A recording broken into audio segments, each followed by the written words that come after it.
Welcome, Brian.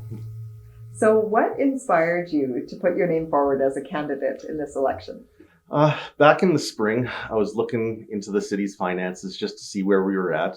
I noticed that we were right up against our credit cap and that the city's reserves had been dwindling for some time. So that really inspired me to get involved because I want to make sure that the city has a long-term future. As I've learned more, I've learned some of the things about why we're in that position and how we're maybe moving in the right direction.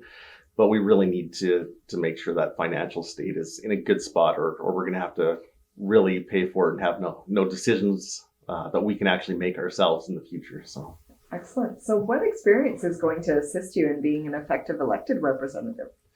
going back to the reason that I'm running with the financial reasons, I was the facility manager for the British Army. As part of that, it was a privately contracted position, but so I know about budgets. I know about cost control. I know what it takes to drive business.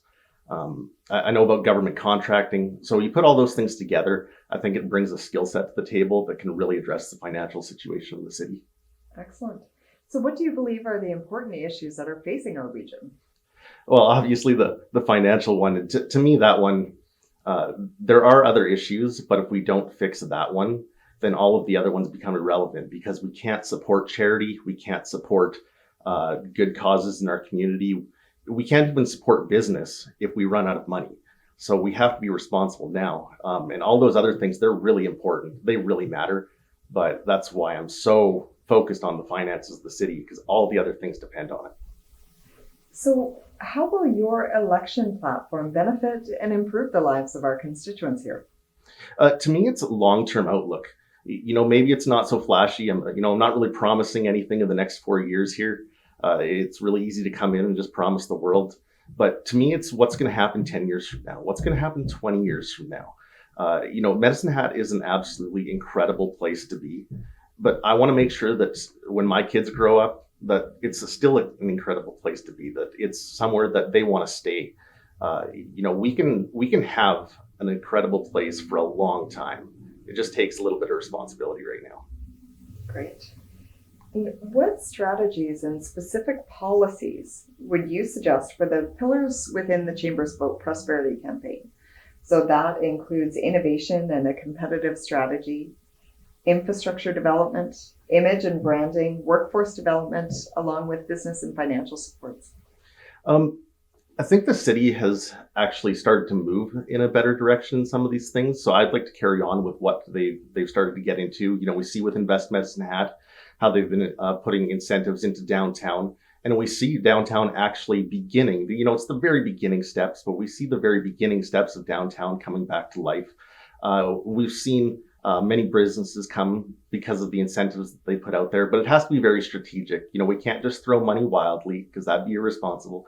But if we can put it out really strategically, all of those things can be done to improve business, the financial supports. They've redone some of the branding stuff recently. The city's website is incredible. So as much as when I came into the election, I would say I was quite critical of things. The more I've learned, I'd say in the last couple of years, the council has actually shifted in a really good direction. And it's not that I agree with everything they've done, but I would like to see that continue to make sure that the city stays on they call it the accelerated financially fit program. I really want to see that happen because it's critical to all these things we're talking about, the infrastructure, the image and branding, the workforce development. So that's, I hope I answered the question. Excellent. So, in conclusion, do you have any additional thoughts, perspectives, insights that you'd like to share with the voting public? Um, it's really a matter of, for me, where do you want to be in the future? Where do you want Medicine Hat to go? There's a lot of frustration. I think right now there's a lot of outcry about a lot of things right now, but there's always that tendency to have a knee-jerk reaction and take things too far. So we've seen some things that have happened in this election that are pretty pointed, that are pretty accusationary to certain parties. I think we need to just take a step back from that and realize how good things really are. And if we can keep on a responsible course, that things can stay really good. So I just would like to make sure that we continue in a good path forward. Excellent. Thank you so much for your time today, Brian. Thank you.